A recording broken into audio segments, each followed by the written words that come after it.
The knowledgeable frog. Once, there was a knowledgeable frog who fell into a well accidentally. He met a lot of frogs there, who lived there since they were born. "Welcome here," said them.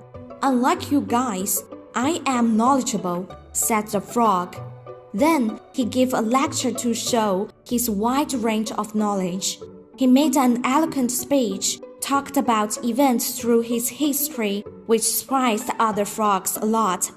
"Amazing! You are so knowledgeable." As time went by, he failed to get off the well and had to stay there.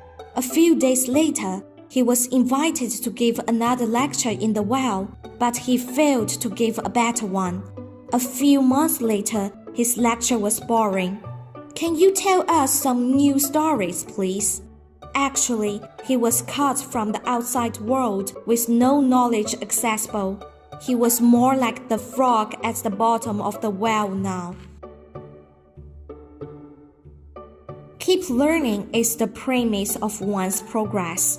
Frogs at the bottom of the well see only a part of the sky.